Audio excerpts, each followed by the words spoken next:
if you think we're on the run.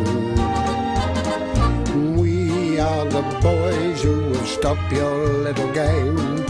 We are the boys who will make you think again.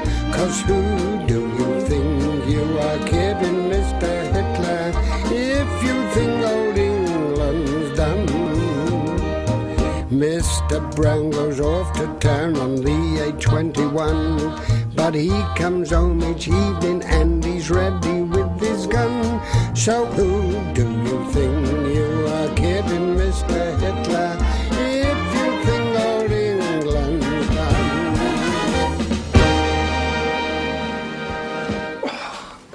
What are you doing, Wilson? I'm just tidying up the sandbags, sir. Well, don't leave it on my desk like that. I'm so sorry. I beg your pardon. Oh. Now look what you're doing. I'm so sorry. I'm sorry. Spilling sand all over the floor. It's not easy. Mr. Manning. What is it, Pike? Mr. Jones outside in the bank. Yeah. Well, he's paid out in his takings, you know, £15, 6 and 4pence. Yeah. But he's presented this cheque for £3, 2 and 6. Ask him to come in, will you, please? Yes, Mr. Manning. Perhaps I ought to go, sir. No, it's rather a delicate matter, this. I want you to stay here. Stay where you are, please. Yeah, right, yeah. Only don't make that crunching noise. Very sorry, sir. There's sand, you see, all over the floor. Well, stand somewhere else. Well, you asked me to stay where I was. Look, stand over there, will you? Right. Mr. Jones? Yes? No. Good morning. Morning, Jones. Morning, Mr. Wilson. Morning. Morning, Captain Manning. Will you bring Mr. Jones' statement, please? Yes, Mr. Manning. Fine. Sit down, Jones. Now, Jonesy. There you are. Right. Now, Jones, this cheque you've just presented for £3, 2 and 6. Yes, it's my staff wages for the week, you see. I know it's a lot of money, but you've got to pay staff well these days, otherwise you can't keep them. Yeah. Well, I'm sorry, I can't cash it. Why not? Insufficient funds. Well, can't you get some more? No, you don't understand. You have not got sufficient funds to meet the cheque. Well, give me back my £15, 6 and 4pence I just put in. I can't do that. As you say, you've just paid it in. Well, I want it back. It's my money.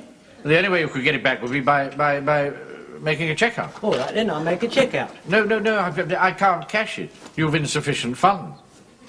Well, I don't understand. Look, didn't you receive a letter from the bank? What bank? This bank. Here. Mr. Jones' statement. Brought your coffee in as well, Mr. Manning. Oh, thank you. Thank you. Yeah. Oh, and the cheque stubs. Yes.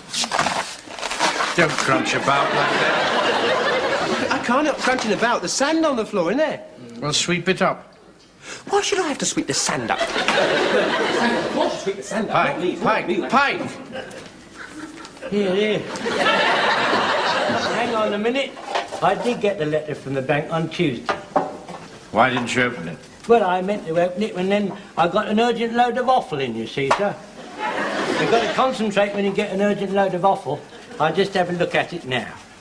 Well, you needn't bother. I can tell you what's in it. Oh, you can't do that, Mr. Manning. If this is a letter from the bank, it's addressed to me as private. Jones, I wrote it. Just a minute. What do we do? What's happening? What are you doing? Sorry, Mr. Manning. I'll put you back.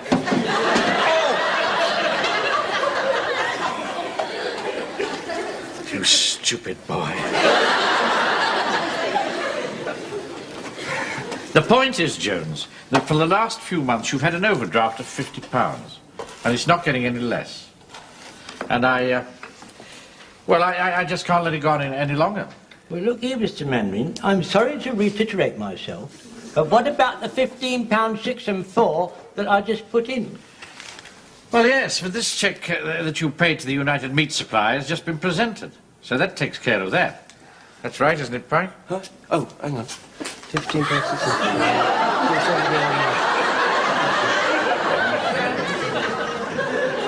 So, you see, Jones.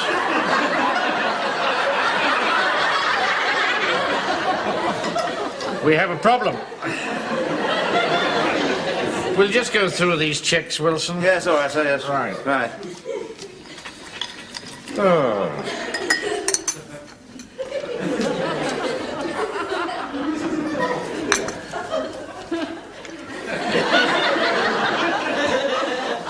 That's a very nice cup of coffee. Thank you, Mr. Mannering. Thank you. I bet the Germans are not drinking coffee like this, eh?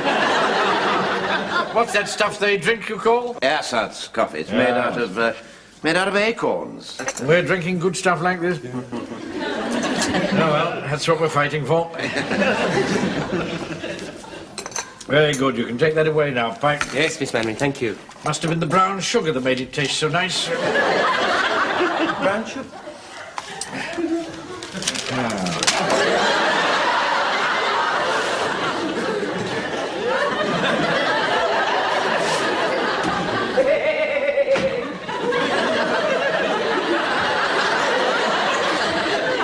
How that boy ever got his school certificate, I'll never know. Now, what's the first check, Wilson? It's rather difficult to read, sir. It's got a brown stain on it, you see. Oh, that's a liver stain. How do you explain that? Well, liver always leaves a brown stain. Now, look, can you pay back this £50 overdraft? No. Have you any sort of security? No. Well, you're rapidly becoming insolvent. What are you going to do about it? Well, I suppose I could keep the checks away from the meat. Oh, no. I'm not talking about liver stains. Look, Jones, I'm sorry. But until this £50 overdraft is paid off, the bank can no longer honour your cheques. You couldn't do that to me, Mr. Mannering. It's not I who is doing it to you. It's the bank, and I'm merely the servant of the bank to carry out the policy of the bank. Isn't that so, Wilson? That's so, sir, yes. Merely the servant. And now, if you'll excuse me, I'm very busy, Jones. Oh, well, thank you for being very helpful, yes. Thank you, sir. I'll just go home and I'll have a bit of a think. That's right. I'll go back to my shop and I'll have a think. Dear, dear. Aren't you being a little bit harsh on him, sir? Don't think I enjoy that sort of thing, do you? I've really no idea. Look, if I let him have an overdraft without security, everybody will say it's simply because he's a member of my platoon. But all the same, it'd be a terrible thing if poor old Jonesy were to go bankrupt. I realise that. What can I do? You know, sir, every day I walk up the high street to work, and as I pass those little shops, a nice, friendly, warm atmosphere seems to come wafting out. I mean, even from that dreadful fellow Hodges' greengrocers. And then I stroll on a little bit further, and I pass Fraser's funeral parlour. And then before I cross the road to come to the bank, there's Jones's butcher shop. White tiles all gleaming and shining. And old Jones there, standing there with his straw hat on and wearing his striped apron and giving me a cheery wave. You know, sir, it sort of, I don't know, sort of sets me up for the day. I feel it's my time, you see.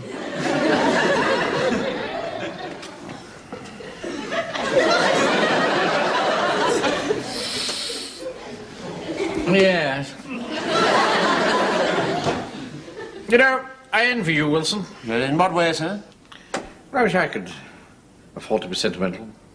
But I take your point. And as soon as the bank's closed, we'll go over to Jones's shop and see if we can sort this mess out. Awfully nice of you, sir. I'm not a hard man, really, you know. It's just that some men are born to be leaders. Some men are born to be led. And I wish that, like you, I had time for the simple things in life. Unfortunately, I have to bear the whole burden. Yeah, that reminds me. It's Tuesday, isn't it? Tuesday? Rock cakes. Rock cakes? Today's the day they have rock cakes at the Marigold Tea Room. Good heavens, I better go over there at once. I mean, Right. there won't be any left. Off you go, quickly as you can, and I'll talk to Jones. Oh, I see, yes. Yes. Order 2 coffees and 2 rock cakes. Right, sir, yes. Hey, Wilson. Yes, sir, yes. Don't take the one with all the fruit. White line all the way, leading from the roads and the crowd.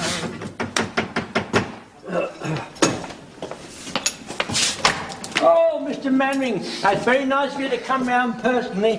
When I left your bank this morning, I was a broken man, but when I got your telephone call, I knew I wasn't alone in my trouble. Well, we do the best we can for you, Jones. And we're a pretty formidable team. We've got the whole financial genius of my bank here. And don't suck your thumb, boy. Now, where do you keep your books? Ah, right, sir. Over here in the gas desk, sir. There we are, in here, sir. Ah, sir. I'll just go there. Trying to get out, Frank. Right, full. Come on, Wilson. Right, sir. Coming. Oh.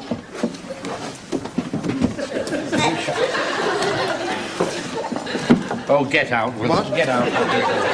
Easy, you know. Now, what's all this stuff? What's Oh, this? that's Mrs. Johnson's cardigan, sir. When I open the cold room door, there's a nasty draft.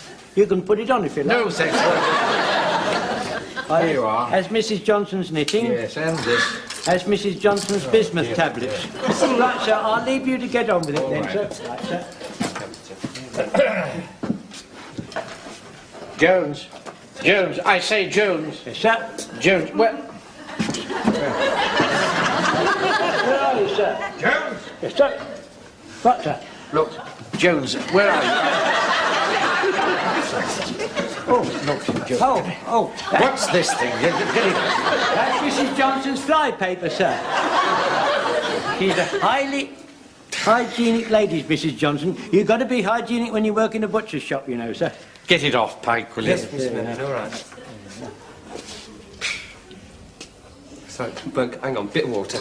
Not with that! Cut it off.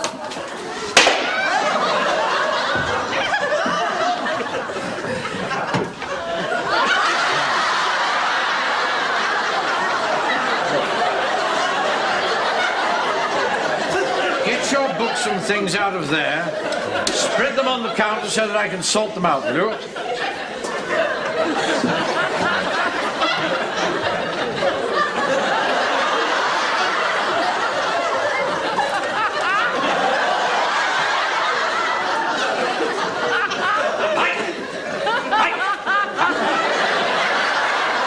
I'll stop that out of your wages.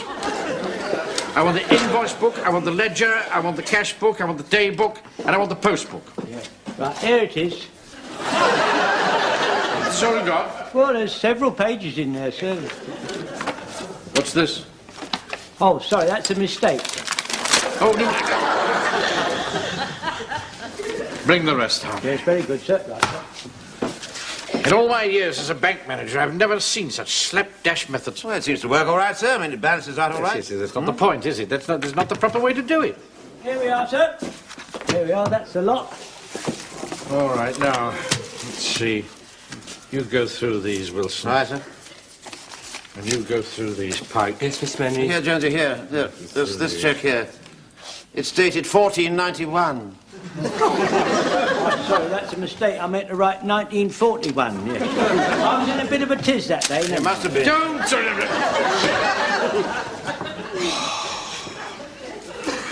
What are these figures? Oh, usual pound, shillings and pence, sir. No. These little men on the back of the check stubs. Oh, that must be Raymond the boy, yes, that's right. Boys get up to all sorts of larks, you know, look at that. Have a look, Mr. Jones.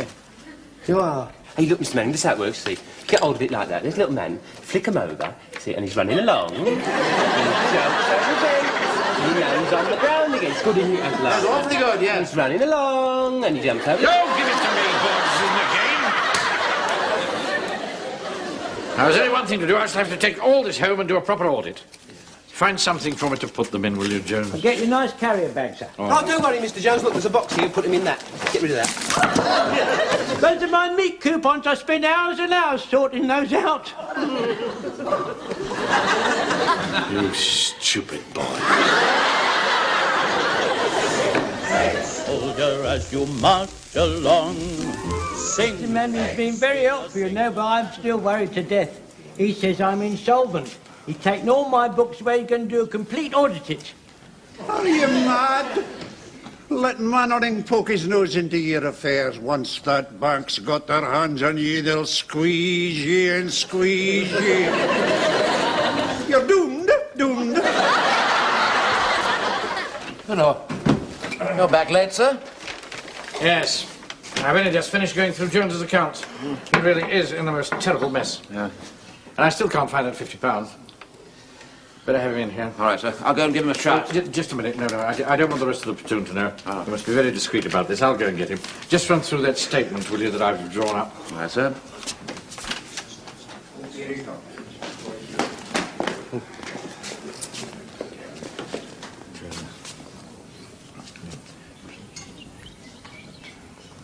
Pardon? If it's about you making him bankrupt, we know. You must be suggestive, sir. You think all my friends could come in the office too? They might be able to help.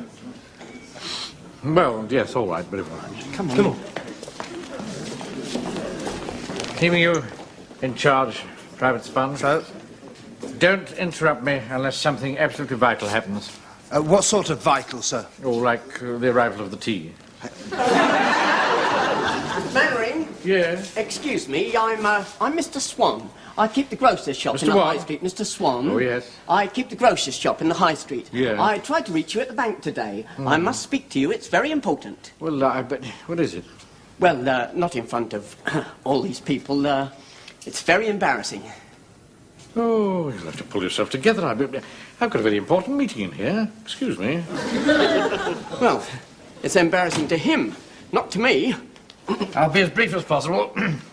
I've made out a balance sheet, and Wilson will give you the facts. It seems to me, though, that, Jonesy, that your business is just about ticking over, you see. And that's all. The only snag being the £50 overdraft that you owe to the bank. So, we shall just all have to rally round and see how best to help you.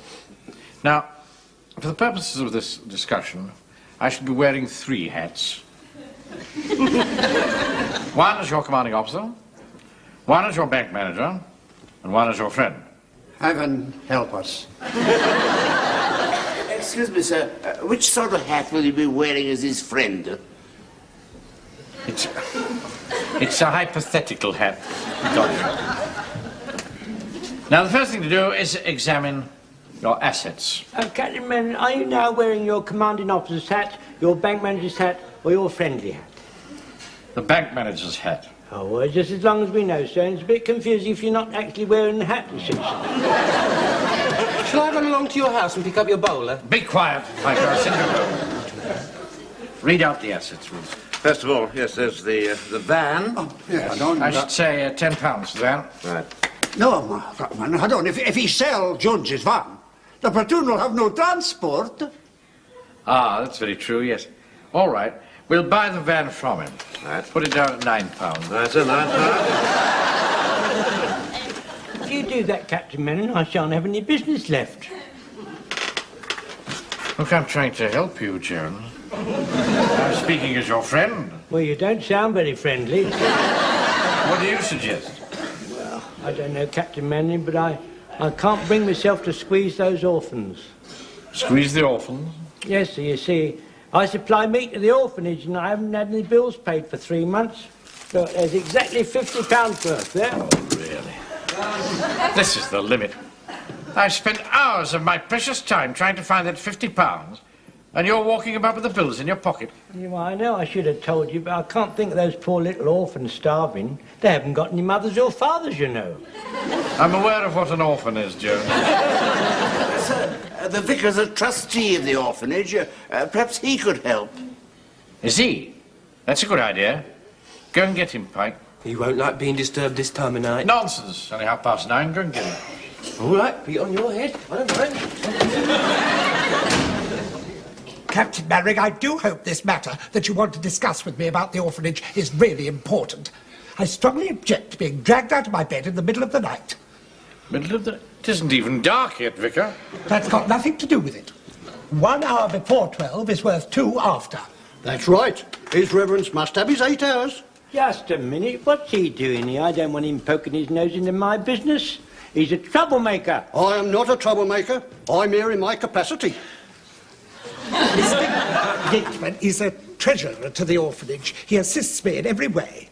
The point is, Vicar, that Mr. Jones is in severe financial trouble.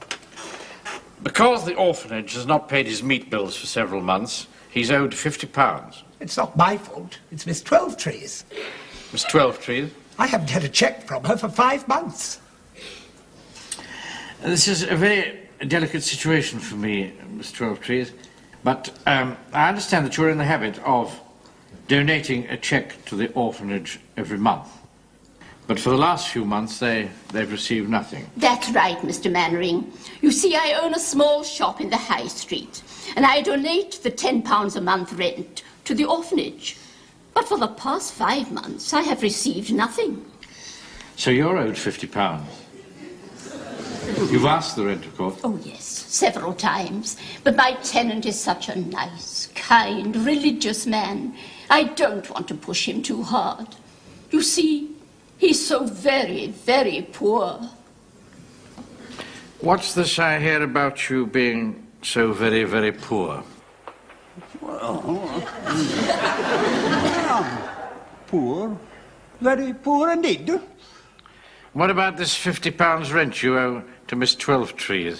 Oh, I just got a wee bit behind, that's all. I had the £50 ready to give her, to pay her, but I lent it to somebody else. To who? Mind your own business. Don't go putting your nose in my affairs. You're not squeezing me like you did old Jonesy. That's all. See you on parade. I've never seen such a web of intrigue in all my life. But I intend to get to the bottom of it if it's the last thing I do. Well, now, ladies and gentlemen, it's extremely good of you all to turn up this afternoon like this, and I'm quite sure that Captain Mannering won't keep you too long. What's all the mystery? Well, Captain Mannering will make it quite clear when he arrives. Yeah, well, he'd better hurry up. I haven't got all day, you know. I'm on duty in half an hour. Yeah, all right, all right, all right. Hey, Uncle Arthur. Yes. Mr. Mannering found out what's happened to that £50 yet? As a matter of fact, I think he has. Exciting, isn't it? Yes, right. It's just like that film, innit? Yeah, Charlie Chan Investigates. Do you remember? There's all these guests in a country house for the weekend, and one of them gets murdered. Well, at the end of the film, Charlie Chan gets them all in a big drawing room round a table like this, and he says, "One of you is a murderer. Very soon, I shall reveal the identity."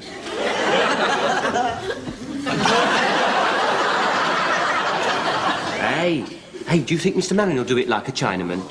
Don't be silly, Frank, please. So. See?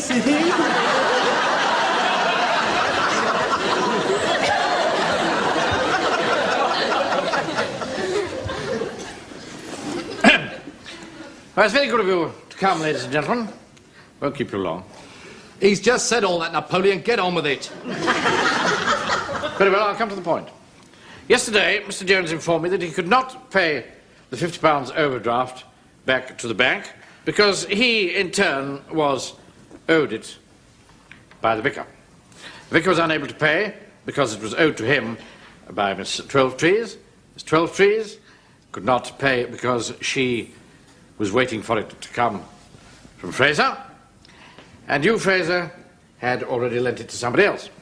That somebody else was you, Godfrey. Oh, dear. Godfrey then, in turn, lent it to Sergeant Wilson. Is all this necessary? I mean, it really is frightfully embarrassing. There's no need to be ashamed of it, any of you. I mean, you all acted with the best possible motives. Now, the point is, what did Sergeant Wilson want the money for? And this brings me to the missing factor, X, which is you, Hodges. What are you talking about, Mannering?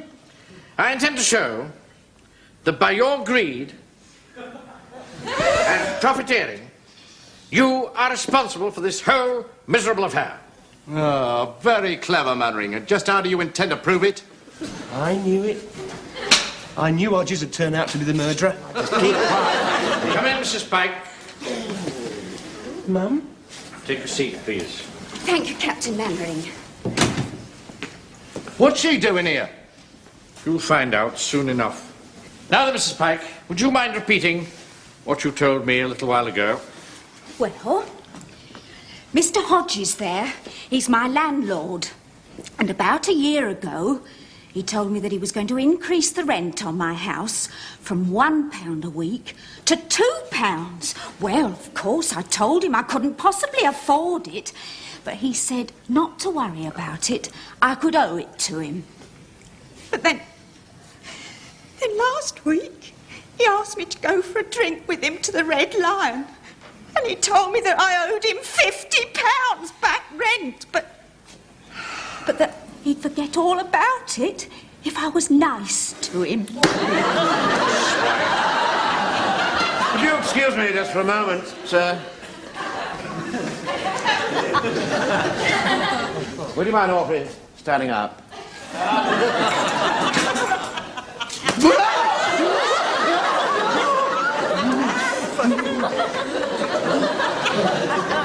All right, sir, carry on when you like. You're mad! That's criminal assault, that is! I'll sue you! I'll have you for every penny! Oh, be quiet, Hodges. Making such a fuss about a little tap like that. Little tap? Carry on, please, Mrs. Pike. Oh, then I just told Sergeant Wilson, that I needed £50 for the back rent. If I were you, Hodges, I'd give that £50 back to Mrs. Pike. You'd no right to put up the rent, and you know you hadn't. I'll do nothing of the sort. It's my property, and I'll charge what I want for it. Oh, no, you won't. I shall report you to the Chamber of Commerce, and I'll throw you out on your ear. And as a member of the Chamber of Commerce, I second that. And I third it. You're not a shopkeeper. Shut up. All right, I'll pay it back. Go on, then give it to Mum now. Go on, go on. Look, I don't carry £50 in cash around with me. There's £50 here. All you have to do is give me a cheque for it. I haven't got a cheque. I have. And I've made it out cash to your account. All you have to do is sign it.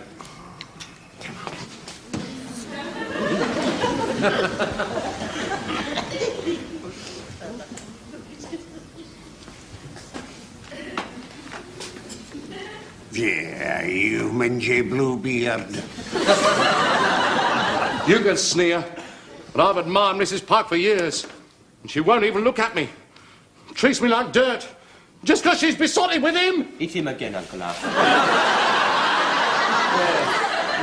Would you care to have another one? No.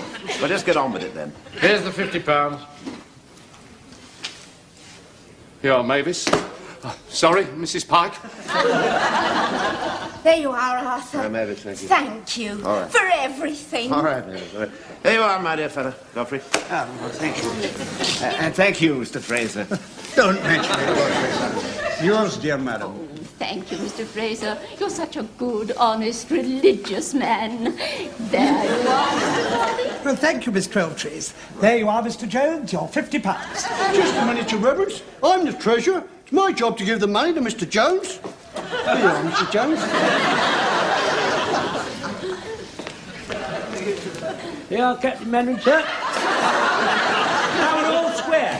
Thank you, Jones. I must speak to you, Mr. Mannering. What? Remember me? Swan the grocer. Oh, yes.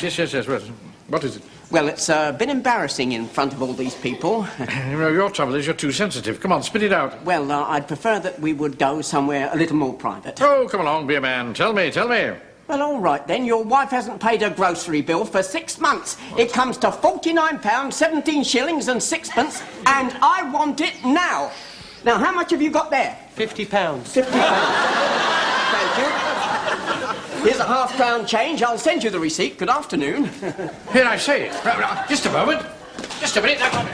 That money belongs to the bank. Don't worry, sir. Give yourself a loan. Treat yourself to an overdraft. I say,